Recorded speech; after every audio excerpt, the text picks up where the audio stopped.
Be careful not to become toxic yourself. In the face of toxicity, it's easy to let the darkness seep into your own soul. The Stoics warn us about this subtle danger, that in fighting monsters, we must not become monsters ourselves. Toxic environments can end your patience, kindness, and compassion if you're not cautious.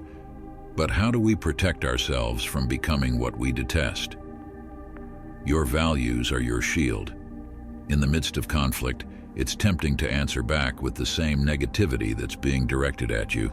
But by holding firmly to your principles, honesty, kindness, integrity, you can resist the pull towards toxic behavior. Remember, every action you take should align with the person you want to be, not just a reaction to those around you. Gaining freedom.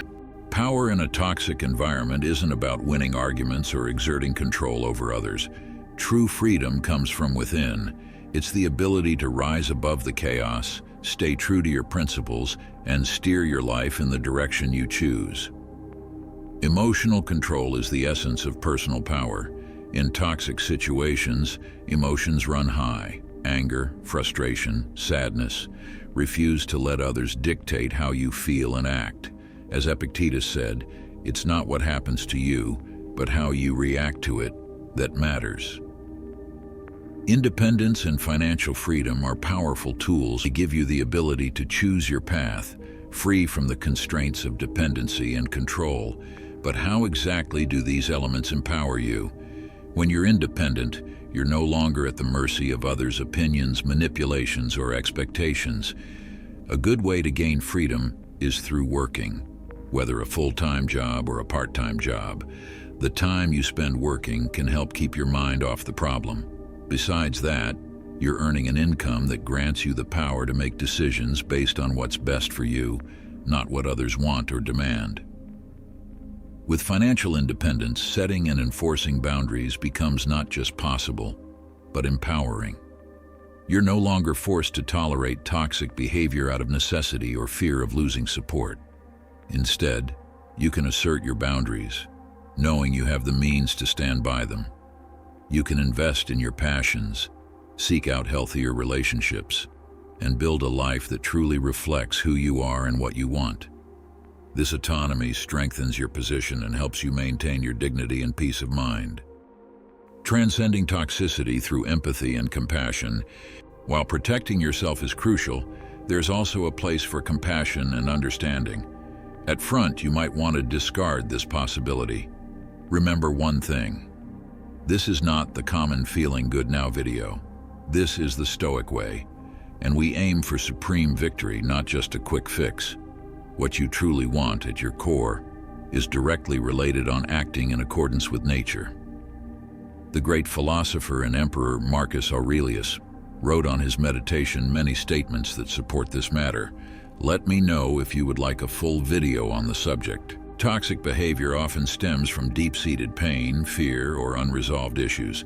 By digging deeper, you may find that the key to transforming these dynamics lies not just in distancing yourself, but in reaching out and helping those who are struggling. Sometimes it's worth the effort, and the end of the day is your family.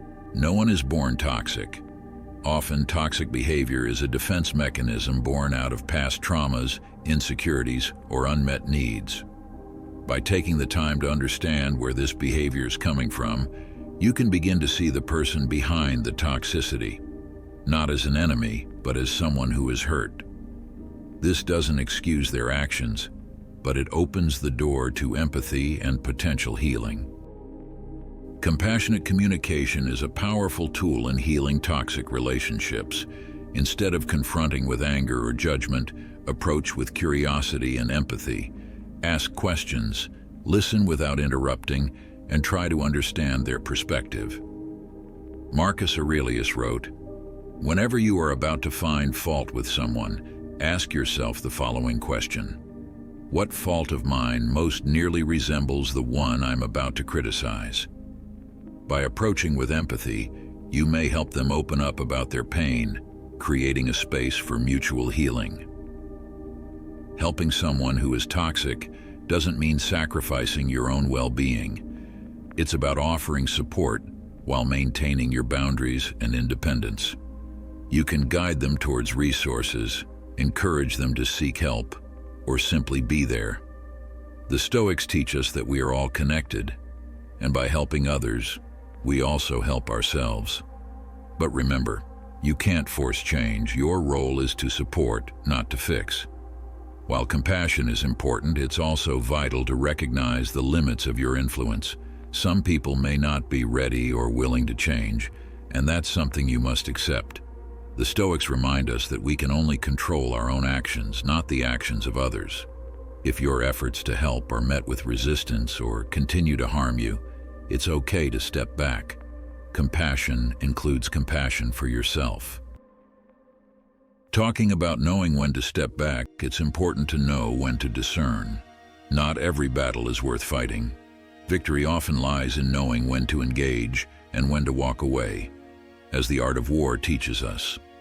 By choosing your battles wisely, you conserve your energy for what's truly important, and you avoid being dragged into unnecessary drama. As toxic people feed of your energy and your reactions, it gives them power to continue acting in such disgusting way which you don't deserve. The two main types of personalities that becomes toxic are narcissist and depressed people.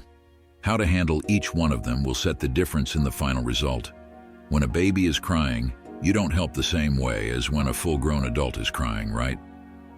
Narcissists have an inflated sense of self-importance, a deep need for attention, and lack the ability of understanding or caring about others' feelings.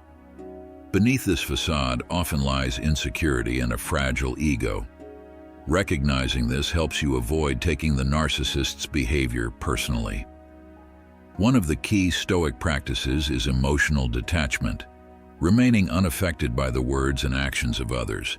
Narcissists often try to provoke emotional reactions to feed their need for control and validation. As a Stoic, focus of maintaining your inner calm. Your worth is not defined by the opinions or manipulations of others. Set boundaries and don't let anyone step on them. That's where you draw the line. You can offer them understanding, but never at your own cost. On the other hand, if you recognize that the toxic behavior comes from a depressed state, try to emphasize on empathy, support, and the recognition of shared humanity. A Stoic begins with empathy, understanding that depression is a deep and often overwhelming struggle. Instead of offering quick fixes or dismissing their feelings, listen carefully and seeks to understand the person's pain. Offer support without judgment, recognizing that everyone's journey is different. Depression is not a sign of weakness. Avoid making the person feel ashamed or guilty for their feelings. Instead, provide a safe space where the person can express themselves freely, knowing they will not be judged. Sometimes Stoicism is misinterpreted as being cold. All the opposite, be warm with others. This is the true human nature. Do this, and you will bring back the sensitive human inside this toxic person.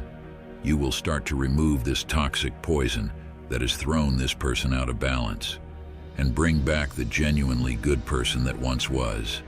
See, you can end toxicity and help a person at the same time. This is true victory. You know that. Becoming Stoic requires certain experience and understanding in life. It is completely normal if this process begins to feel overwhelming. In this scenario, seek support from siblings, friends, or professor and colleagues if you have a good environment. Be careful to not overshare, as this may mislead you or create confusion within you. Avoid that. The best option is to seek support from professionals if you can, as they are experts on the field. If you want to fix your car, you might know a friend who knows about cars, but if the issue is serious, you may want to go to a professional. The same logic applies when treating with people. Thank you for listening until the end. I truly believe if you apply this philosophy, things will change sooner than expected. Remember to always apply the 3 principles you learned today. First, be careful to not become toxic yourself. Hold on to your values. Second, gain the power of independence. And finally, win the battle through empathy, showing who has the control. Come back to the video every time you feel angry, sad, or overwhelmed by any situation where you confront a toxic person. It hurts, I know. At the end of the day, the worst pain comes from the people you love. Feel free to share your current situation with others in the comments. It might help someone going through a similar situation. If you consider, subscribe to the channel to support our work. All the best. Stay authentic.